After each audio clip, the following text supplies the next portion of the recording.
ሰላም ጤና ይስጥልኝ የፕሮግራማችን ተከታታዮች ዘወትር በየሳምንቱ በሰዓት ወደ እናንተ ብቅ የሚለው ኪያሾ ጀምሯል። በባለፉት ሳምንታት ኮሜንቶቻችሁ አስተያየቶቻችሁ እየደረሱን ነው እናመሰግናለን። በዚህኛውም ዞር እንደምትደውሉልን ተስፋ እናደርጋለን። የዛሬ እንግዲህ ለ40 ዓመት ያክል በወንጌል አገልግሎት ላይ የተሰማሩ ሐዋርያ ናቸው። በዓለም አቀፍ የእግዚአብሔር ቤተክርስቲያን በኢትዮጵያ መስራችና ባለራዕይ ሆነው እያገለገሉ ይገኛሉ። ሐዋርያው ዳዊት ባዩ የዛሬ እንግዲህ ናቸው። ስለ ህይወታቸው ስለ አገልግሎታቸው ከኔ ጋር ቆይታ ያደርጋሉ። አብራችሁን ቆዩ። ሐዋርያው እንኳን ደህና መጣ። እንኳን ደህና ቆያችሁ። ያው ትልቅ ደስታ ይሰማኛል ዛሬ ከኔ ጋር ስላለ። አሜን።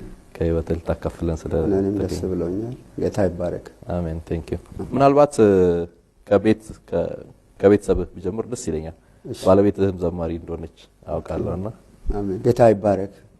በዚህ ስፍራ ቀርብ እግዚአብሔር በሰው ህይወት ታሪክ የሚሰራ እሱ ነው። እሱ ታሪክ ሰርቶ ታሪክ መስካሪ አድርጓል ማለት ነው። አሁን እሱ የሰራብኝን ታሪክ ለመሰክር ነው። ባለቤቴ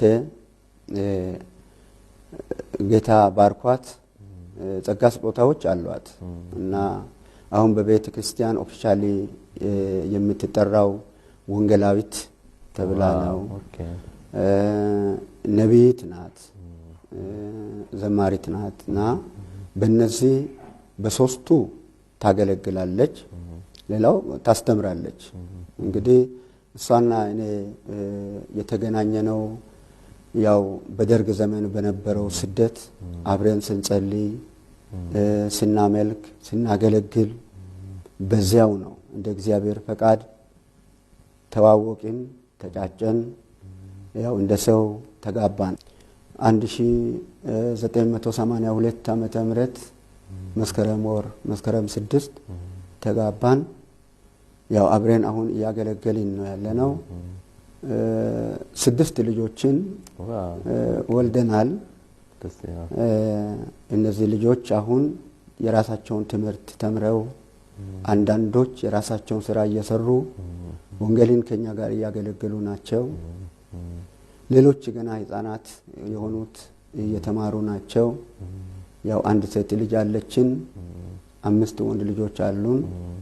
ሁሉም ያው የተባረኩ በጌታ ቤት ከኛ ጋር እኛን ለመውረስ እየጣሩ ናቸው ማለት ነው።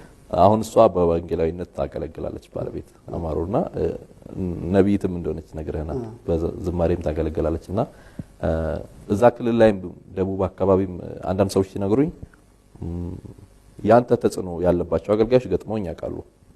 በዚህ ጊዜ ሐዋርያው ዳዊት ያስተማረን፣ በዚህ ጊዜ እንደዚህ ያስተማረን የሚሉ ማለት ነው። አንተ ጠንካራ ሐዋርያ ነህ፣ በጣም ክልሉ ላይ በጣም የምትሰራ ነህ፣ በማስተማርም ብርቱ ነህና ምናልባት የሁለታችሁ ቁርኝት ለዚህ ትልቅ አስተዋጽኦ ፈጥሯል ትላለህ ወይስ?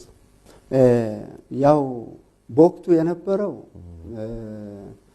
ጠንካራ ሰዎች አብረው የሚያመልኩበት የሚያገለግሉበት ጊዜ ስለነበረ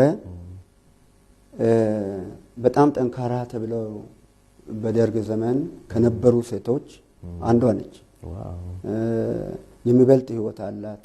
አንድ ቀን በጌታ ላይ ምሬት የማትናገር ለእግዚአብሔር የምትወግን ናት እና በዚያው ያው እንግዲህ ትውውቅ ብቻም ሳይሆን የእግዚአብሔር ፈቃድ መጨመር ስላለበት እንደ እግዚአብሔር ፈቃድ ተጋባን። አሁን በህይወት የማየው ባለፈው መስከረም 6 ቀን 25ኛ ዓመታችን መታሰቢያ አድርገናል።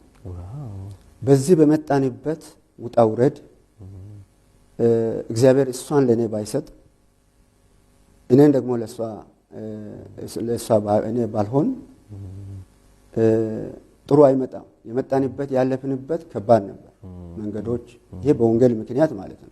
እንዲሁም ስሰማ በተጋባችሁ ያው ማንኛውም ሰው ከጋብቻ በኋላ ሃኒሙን ይሄዳል ማለት ወይ ደግሞ እንደዚህ ሽርሽር ምናምን ይኬዳልና የጫጉላ ጊዜ እየተባለ ማለት ነውና እናንተ እንደተጋባችሁ የጫጉላ ጊዜያችሁን በተለያየ እስር ቤት ነው ያሳለፋችሁት። እንዴት ነበር እስቲ ትንሽ አስተዋውሰኝ። ከተጋባን በኋላ ምቹ አልነበረም።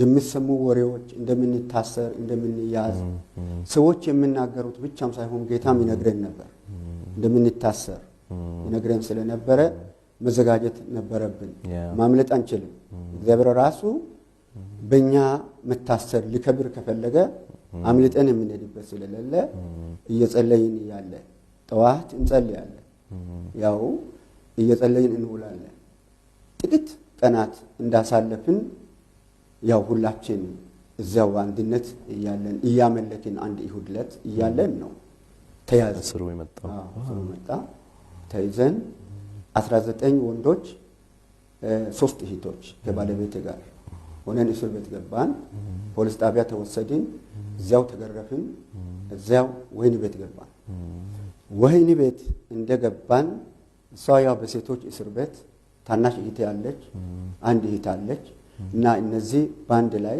አሁን የአንድ መምህር ባለቤት ናት ወንጌላዊት ታደለች ትባላለች እነዚህ ሶስቱ በሴት እስር ቤት ገቡ እነሱ እዚያው ቆዩ እኛ በወንዶች እስር ቤት እንግዲህ አንድ አመት አልተገናኘንም ማለት ነው የሚገርም እንግዲህ የኛ የጫጉላ ሽርሽሩ እሱ እንደዛ ሆነ ማለት ነው እንዴት ነበር የእስር ቤት ጊዜ ብዙ ስሰማ በተለይ እናንተ አካባቢ የነበረው ነገር በጣም ጠንካራ እንደነበር ይነገራልና ምን ይመስል ነበር የእስር ቤት ህይወታችሁ ኦኬ የእስር ቤት ህይወት በጣም ከባድ ነው እኔ አሁን በተደጋጋሚ ገብቻለሁ ለ6 አመት ያክል እና መጀመሪያ 4 አመት ቀጥሎ 5 ወር ማለት መጀመሪያ 4 ወር ቀጥሎ 5 ወር ከምናምን እና በኋላ 4 አመት ቀጥሎ 1 አመት ከባለቤቴ ጋር ሁለተኛ ከወጣን በኋላ ደግሞ 6 ወር የተወሰነን ከባለቤቴም ጋር ሆነን ገባን እንግዲህ በአጠቃላይ ወደ 6 አመት እኔ ታስሬያለሁ ማለት ነው ያ ወህኒ ቤት አደኩ ማለት ይቻላል በወህኒ ቤት የነበረው ነገር በጣም ከባድ ነው ክብደቱም ስናገር በወቅቱ ብዙዎችን ለማስካድ የጣሩበት ጊዜ ብዙዎችንም ደግሞ ከኛ የለዩበት ጊዜ ነበር አንዳንዶች ገብተው እንጠይው ደም ብለው ፈርሞ የወጡበት ጊዜ ነበር ከጫናው የተነሳ በቃ ግርፋቱ ከዘመድ ጋር አትገናኝም ያ ጭንቅ ነበር እና የወጡ ብዙዎች ነበሩ በዚያን ጊዜ እንሰብክ ነበር ካድሬዎች ይመጣሉ ቻሌንጅ እናደርግ ነበር ኮሙኒስቶችን እንዲህ ያልን እዛው ስንቆይ የደረሰብን መከራ ምንድነው ስም ብለው ጉርጓድ ያስቆፍራሉ ድፈኑ ይላሉ ማይጠቅም ጉርጓድ ማይጠቅም ድፈኑ ስል እንደፍናል እንጨት እንፈልጣለን ግንድ እንጨት አምጥተው ፍለጡ ይሉናል ትገረፋለን ቢል ሌላ ምንም አማራጭ የለም ትፈልጣለን እንዳቅም ድንጋይ ያስፈልጣሉ ጭቃ ያስረግጣሉ በመሬት ያንከባለላሉ በአንድነት እንዳንቀመጥ ያሳድዱናል እንግዲህ በእኛ ላይ የተሾሙ ሁሉ ጨካኝ እስረኞች ነፍስ ገዳዮች እንዲሾሙ ነው እኛን ለማሰራት እና ለኛ የሚራራ ወደኛ እንዲጠጋ አይደረግ እና ይህ ተጽዕኖ ነበር ዘመዶቻችን አናይም አንገናኝም ከሰው ጋር ስንቅ ከውጭ አይገባልን እዚያው ምነው ተቀንሶ ይሰጠናል ራሱ ለእስረኛው የተመደበው ተቀንሶ ይሰጠናል ይህ አፈና ነበረው ይህ እንግዲህ መከራው ነው እና እነዚህና የመሳሰሉ ማት ነገሮች አሉ በብረት መታሰር አለ ያው ይሄ እግር ሙቅ የሚባል አለ በሰንሰለት በዚያው አንዱ ከአንዱ ጋር ይቆራኛል እንዲህ እንታሰራለን እንዲህ አይነት ነገር አለ የወንጌልስ እንቅስቃሴ እንዴት ነበር በእንደዚህ ሁሉ መከራ ውስጥ እስር ቤት ውስጥ ነበር ወንጌል ደፍረን ለሞት ነው የምንኖረው አንድ ቀን ወስደው ይረሽኑናል የሚል ሐሳብ አለ ደግሞ ለመሞትም ቆርጠናል አዎ ስንገባም የምንናገረው ነገር ይህ ነበረ ካንተ ጋር እንገባለን ካንተ ጋር አውጣን አንተን ጥለን ከዚህ አንወጣ የሚል ነበር እና እንደዚህ ባለ ሁኔታ ገብተን በዚያው እስር ቤት ያለን በተለይ ወንጌል እንሰራለን፣ እንሰብካለን። እኛ ከምንናገረው ይልቅ የምንኖረው ኑሮ ሰውን ይማርክ ነበር። ደስተኞች ነበር በዛ ሁሉ መከራ ውስጥ። ምንድነው ደስተኛ የሚያደርጋችሁ ይሉናል። በጣም እንስቃለን፣ እንተባበራለን፣ ተያይዘን ፍቅራችን እንገልጣለን። አንዱ ለሌላው ይኖራል። የገረፈው እስረኛ ቢኖር ለሱ መልካም እናስባለን። እንደናንተ እግዚአብሔር ደስተኛ ያደርገኝ ዘንድ እፈልጋለሁ ብለው ጌታን ተቀበሏል። ከምንሰብከው ይልቅ ኑሯችን ብዙዎችን ወደ ክርስቶስ እንዲመጣ አድርጓል። አሁን እስር ቤት ማጥመቂያ ስለሌለ ውጪ እንልካለን። አንደርግራውንድ አምልኮ ይደረጋልና እዛ አባቶች አሉ ያጠምቃሉ። እስር ቤት ውስጥ ጌታን የሚቀበለው ሰው የሚጠመቀው ይወጣ ነው። ከዛ ጌታ ስርዓት በየወሩ መጀመሪያ ይሁድ አለ። ይህንን በሚገባ ሳናቋርጥ እንካፈል ነበር፣ እንቀበልም ነበር ማለት ነው።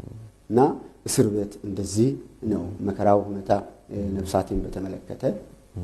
ዋው በጣም የሚገርም ነው። እስር ቤት ውስጥ ከነበረው እንቅስቃሴ የተነሳ ይመስለኛል በተለይ አንተ በእግር ብረት እስከ መታሰር ድረስ ደርሰህ ነበር። እና እግር ብረት መታሰር ብቻ ሳይሆን እሱ ራሱ ተአምር ተፈጥሮ ከዛ ቀጥሎ ደግሞ የእስር ቤቱ ኃላፊ ሁሉ የእስረኞች አለቃ ሁሉ እስክትሆን ድረስ ደርሰህ ነበርና የነበረውን ሂደት እስቲ አጫውተኝ። አዎ እንግዲህ መጀመሪያ 4 ዓመት በታሰርኩበት ከ74 እስከ 78 ዓመተ ምህረት 4 ዓመት በታሰርንበት ነገሮችን ሌሎችን የማስተባበር እኔ ስለሆነ የሚመጣ ሁሉ ከኔ ጋር ስለሚፋለም አንዳንዱን ወንድሞቼና ያቺ ምህት ሳይሰሙ ከውጭ ይመልሳሉ። እንዲህ አይነት ነገር ነበር እና አንድ 20 ዓመት ፍርደኛ ነፍስ ገለው የመጣ እስር ቤት ከእስረኞች አንዱን ለመግደል እየጣረ እየዛተ ያለ ወደ ወይን ቤት አዛዡ ጋር ሄዶ እነዚህ ዘብ ጠባቂዎችን ያንተን ቡችሎች አስጠንቅቅ ብለው የሚዝተው ሰው ጋር እንዲያሰቃየኝ ከሱ ጋር እንዲቆራኝ ተደረገ። በእግር ብረት ማለት ነው። በእኔ በዚህ በግራ እግሬ ነው አንዱ የታሰረው፣ ለሱ በቀኝ። ሁለታችን የኩባ ሰልፍ ነው። ሁለታችን እግር በትክክል ካላነሳ ስለሚልጥ በጥንቃቄ ነው የምንሄደው። ሰውየው ሲጃራ ማጨስ ብቻ አይደለም ትንባሆ የሚያኝክ ሰው ነው። አመሉ ገላውን አይታጠብም፣ ጭማል ወሮታል። ከሱ ጋር በአንድ መኝታ ማደር አለብኝ። እንግዲህ ተለያይተን ማደር አንችልም፣ ተቆራኝተን። ያ ጊዜ ለኔ 6 ዓመት ከቆየው ይልቅ የሚሰማኝ ጊዜ እሱ ነው። እግዚአብሔር ግን እንዴት እንዳስቻለ በጣም ድንቅ ጊዜ ነው። ሰዎች ማመልከቻ ይዘው ወጥተው አሳሪውን ክፍል ይለምናሉ፣ ይፈታል፣ ምህረት ያደርጋል። እኔ ዝም ብያለሁ። አምላክ ሲያውቅ ነው ታሰርኩት በሚል እዚያው ለተወሰኑ ወራት አብረን ታሰርን። አንድ ቀን ወደ መጸዳጃ እንሄዳለን። እኔ ባልፈልግም ለሱ ብዬ እሄዳለሁ። ግድ ነው። ባጠገቡ እጄ ቆማለሁ። እንዲህ ነው የሚሆነው። እና አብረን እየወጣን ቀኑ እለቱ ቅዳሜ ነበር እና ምሳ ሰዓት ምሳ እንደበላን ስንሄድ አንድ ቦይ አለ፣ በግቢ የሚያል ቦይ አለ፣ ውሃ ጓሮ አትክልት የምናጠጣበት ማለት ነው። እና እግራችን ሁለታችን ስናነሳ የኔ እግር ሰማይ ወጣ። ምንድነው የሆነው ስል ብረቱ ከእግሬ ምንም የነካው ነገር የለም። ብረቱ ደግሞ ማረሻ ነው የተቀጠቀጠው። ሰውየውም ጨካኝ ስለሆነ እኔንም ስላልወደደ አዛዡ በዚህ አይነት ሁኔታ በዚያ እስረኞች ይራሩልኝ ነበር፣ ዘብ ኃላፊዎች ይራሩልኝ፣ ወታደሮች ይጨነቁልኝ ነበር። ግን አዛዡ ጨከነብኝ። ከዚያ ያው ተሰበረ። ተመልሰን እንዳንታሰር ያ ሰው ምንም ተመልሰን እንዳንታሰር ተተወ። በቃ የእግዚአብሔር እጅ እንደሆነ የሚያስታውቅ ነው ይመስለኛል። እግዚአብሔር ራሱ ያደረገ እንደሆነ ከኋላ ወሬ እንደምሰማ ከሆነ አዛዡ ሌላ አዋቂ ጠይቆ አትንካ እንደተባለ ሰምቻለሁ። እና እንዲህ ወደ ጠንቋይ ጋር ሄዶ ሁሉ እንደዛ አይነት እና እስከዚያ ድረስ ነው እግዚአብሔር የሰራው። እና እግዚአብሔር በታምራት በዛ አይነት ሁኔታ ወጣ። ይህ ብቻ አይደለም። አሁን የእስረኞች ጌታን መቀበሉ፣ ሌላው በወይን ቤት የነበረው ህይወት ምንድነው? እርስ በርስ የነበረው ትብብር፣ ውጪ ላለው ወንጌል የሚያገለግሉ በጥረፍ ለሚያገለግሉ ገንዘብ አዋተ ልክ ነበረ። እዚያው ሆነ ከእስር ቤት ከምናገኘው ስንቅ አዋተን እንልክ ነበረ። የቤተ ክርስቲያንን ስርዓት እንደ አጥቢያ እንሰራ ነበረ አንደርግራውንድ በሆነ መልክ። አሁን በዚያች ቦታ ቸርች አለን። ያው እኛም ሄደን አይቻለን ተመዳቸው አገልግላቸዋል። እና እንዲህ ነው እንግዲህ እግዚአብሔር በእስር ቤት የሰራው። ከዛ ነው ወደ እስረኞች ኃላፊነት። ያ እግር ብረት እንደተሰበረ ትንሽ ወራት የጥቂት ወራትን እንዳሳለፍኩ ችግሮች ተፈጠሩ በወይን ቤት። ምንድነው? አልተወደድንም፣ በጉልበታቸው እንጠቀማለን እንጂ በአእምሮአቸው አንጠቀምም የሚባል መፈክር ነበር። አሁን በእኛ አእምሮ ሊጠቀሙ የሚወዱበት ጊዜ አልነበረ። ግን የእስረኞች ማህበር አለ። ከስር 8 ንዑሳን ኮሚቴን የሚቆጣጠር ስራ አስኪያጅ አለ። አሁን ለዚያ ለልማቱ ስራ አስኪያጅ የሚሆን ሰው ሁሉን የሚቆጣጠር ወይን ቤት የእስረኞችን ማህበር መብታቸውን አስከብሮ ማልማት የሚችል ሰው ተባለ። ይሄ ከሌላው መተው የሚያደራጁ ነበሩና በዚያ እሱ ነው ለመስራት የሚችለው፣ ሌላ ማንም አይችልም ተባለ። 154 ብር እነዚያ ሌሎች እስረኞች አጥብተው ያስቀሩትን ብር አስረከቡ። ከዚያ መስራት ጀመርኩ። 2 ዓመት ነው። 2 ዓመት በሰራሁት ጊዜ እንደ ዮሴፍ ነው። ሁሉ ነገር ተለቀቀ በግቢው። እኔ ሳላውቅ የሚሆን ነገር የለም። ስለዚህ ከኔ ጋር ያሉት መንፈሳዊያን የሆኑት ታማኝ የሆኑትን ሁሉን ሾምኳቸው። እነሱ ወደዚህ ነገር አመጣቸው ማለት ነው። ደስ ይላል። እነሱ ወጥተው ይሰራሉ፣ ግቢ ውስጥ ይሰራሉ። ኃላፊነት ተሰጣቸው። ታማኞች ናቸው። የጌታ ስም በእኛ እንዳይሰደብ ሁላችን ተጠንቅቀን እንሰራለን። እንዲህ ባለ ሁኔታ 2 ዓመት ሙሉ ነው ከ77 መስከረም ወር እስከ 78 እስኪወጣ ድረስ። ከወጣው በኋላ እንኳን ተፈታ ያለ እስረኛ የለም። አዘነ፣ ሁሉ አለቀሱ። እኛ ከእስር ቤት ተፈተን ነበር፣ አሁን ተመልሰን ወይን ቤት መግባታችን ነው ባንተ መፈታት ብለው አለቀሱ።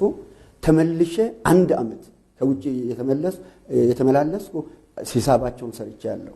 እና እንዲህ ባለ ሁኔታ የስራ ጊዜህን ጨርሰህ ከወጣህ በኋላ ተጨማሪ 1 ዓመት ማለት ነው። 1 ዓመት የሚደንቅ ቤተክርስቲያን አገልግሎት እያገለገልኩ ተመልሼ ወራዊ ሂሳባቸውን እየዘጋው እየሰራው እንትን ያለው እኔ ስሰራ የነበረው በኃላፊነት የነበረውን ሲወጣ ለ25 እስረኞች አስረክቤያለሁ። ቀላል ስራ አይደለም። ከጠዋት ተነስቼ እስከ ሌሊቱ 6 ሰዓት እሰራለሁ። ከዚያ ወደ ማረፊያ ክፍል እገባለሁ። እንዲህ የሆንኩ ነው። በቀን 18 ሰዓት እየሰራው ወይን ቤቱ ተለውጧል። ቸርች መስሏል። እረፍት ነበር። በቃ መጀመሪያ የነበረው ነገር ከ2 ዓመት በፊት የነበረው ተገልብጦ ድንቅ ይሆንበት ሌላ ደግሞ መልክ የያዘበት ሃሌሉያ። ይሄ በጣም እግዚአብሔር ሊሰራ የወደደበት ነገር ይመስለኛል። ምናልባት እኔ ረጅሙን ጊዜ እንደዚህ በእስር ማሳልፍ አይታሃባልና እስር ቤትም እንደነገርከን በርካታ ችግሮች ነበሩ ከወቅቱ አንፃር ማለት ነውና ምናልባት ትንሽ ወደዚህ ዘመን ልስብ ፈልጌ ነው። አሁን እኛ ስላለንበት ዘመን ማለት ነውና አንዳንድ ሰው አሁን በዚህ ዘመን የነጻነት ዘመን ነው ይለናል። አንዳንዶች ደግሞ ነው እኛ ስላልፈለግን ነው እንጂ የነጻነት ዘመን አይደለም ብሎ የሚያስቡ ሰዎች አሉ። እናንተ ያሳልፋችሁበት ጊዜ ወቅቱ ራሱ ስርዓቱ ራሱ እግዚአብሔር የለም የሚል ነበር። አሁን ደግሞ ምናልባት በመንግስት ደረጃ እንደዚህ ተብሎ ስርዓቱ ላይኖር ይችላል። ነገር ግን አሁን በነጻነት ነው ያለነው ማለት ትችላለህ? ክርስትና አሁንም እንደዛ ነጻ ሆኖ የሚኖርበት ነው ብለህ ታምናለህ?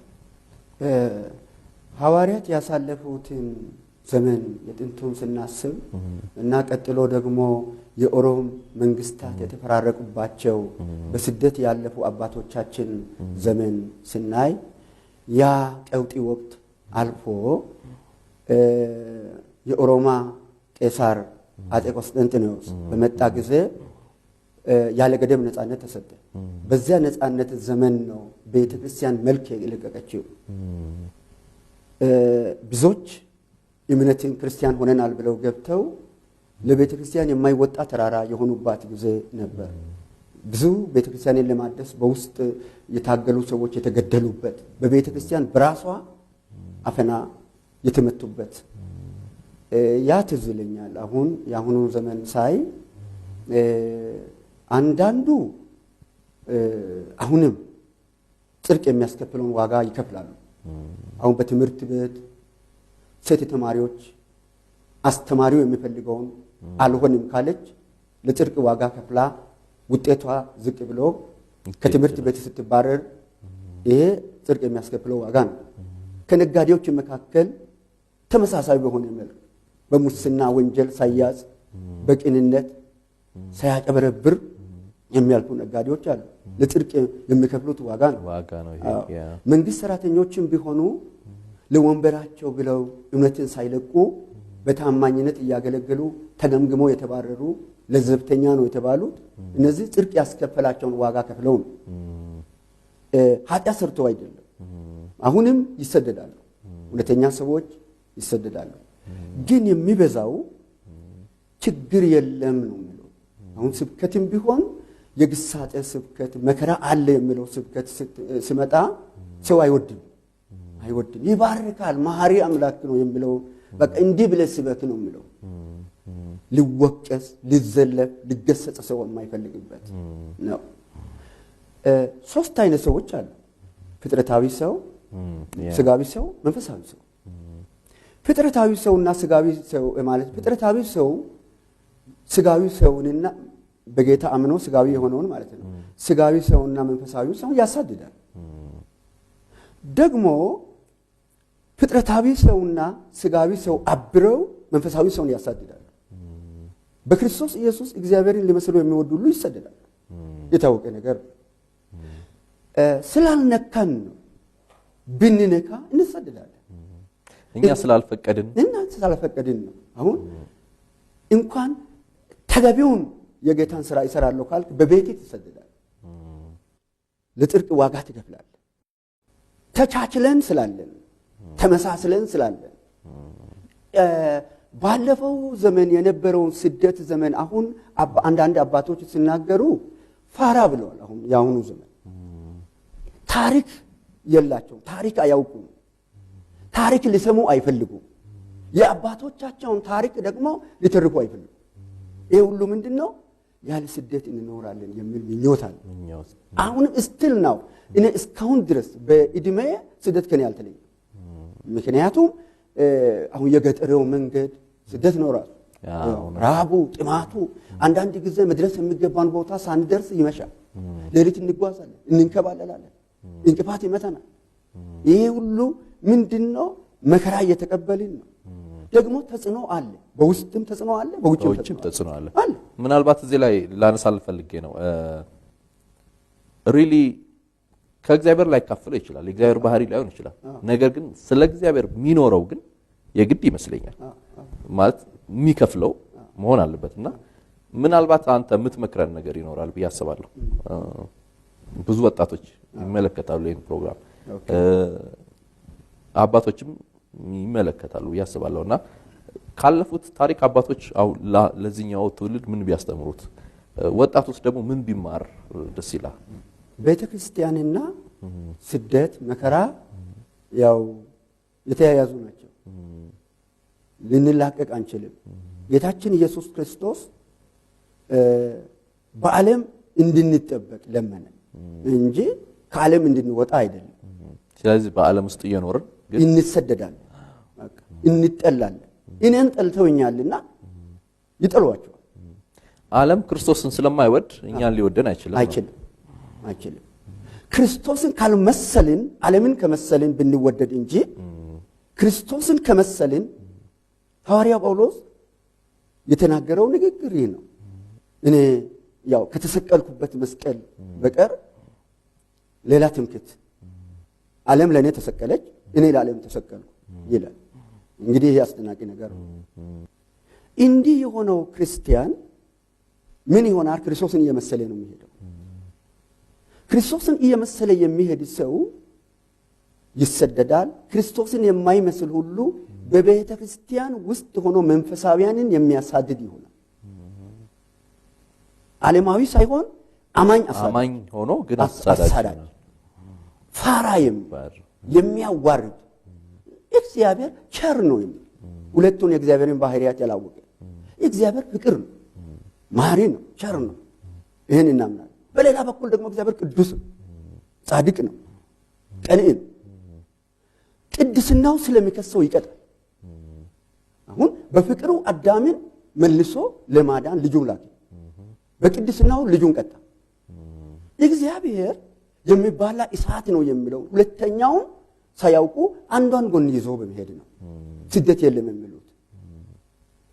እግዚአብሔር ቃል እንደምናገር ስደት እንዳለ አውቆ ወጣቶች፣ ሕፃናት እኔ በእድሜ ከልጅነት ጀምሮ እንዳደግኩ የነን እድሜ የነን ህይወት ብለምዱ ደስ ይለኛል። ምክንያቱም ተሰደን ነው ያለነው፣ ተሰደን ነው የኖርነው። አሁን መንግስት ያው አይዲዮሎጂ የተሳሳተ ነገር የሚያመጣው ነገር የለም አይናገርም። ግን ስደት አለ። አሁንም አንድ ቦታ ከገባ አፍኖ እዛው ይገላል። ይሄ መንግስት ሲያውቅ አይደለም። መንግስት ሩጦ ሊደርስ አይችልም። ስደት ከኛ ጋር የተያያዘ ስለሆነ እንሰደዳለን፣ እንሞታለን። መንግስት ከደረሰልን ደረሰ፣ ካልደረሰም አሁንም ስደት አለ። ይሄ ነው የሚለው። ዋው በጣም አስደናቂ ነገር ነው እያካፈልከን ያለው ነው። እና እንዲህ ጥቂት ጥያቄዎች አሉኝ። እንዲህ በአንድ ሳምንትም ያልቅ አልመሰለኝም። ከአለፈው ከአገልግሎትም ከህይወትም ታሪክና ሳምንት እንመለስና ትንሽ ነገሮችን ብታጫውተ እንደዚህ ደስ ይለኛል። ሐዋርያው እባክህ ተባረክ። ስትከታተሉ የቆያችሁት ኪያሾው ነው። ከሐዋርያው ዳዊት ጋር ማድረገው ቆይታ በዚህ አላበቃም። ሳምንት ተመልሰን ጠንከር ያሉ በርካታ መንፈሳዊ ሐሳቦችን ወደኛ ያካፍለናል። ምክሮቻችሁ፣ ድጋፋችሁ፣ ጸሎታችሁ አይለየን። አዘጋጅቼ የማቀርብላችሁ አቤት አድረኝ ከአዲስ አበባ። እስከ ሳምንት፣ መልካም ሳምንት።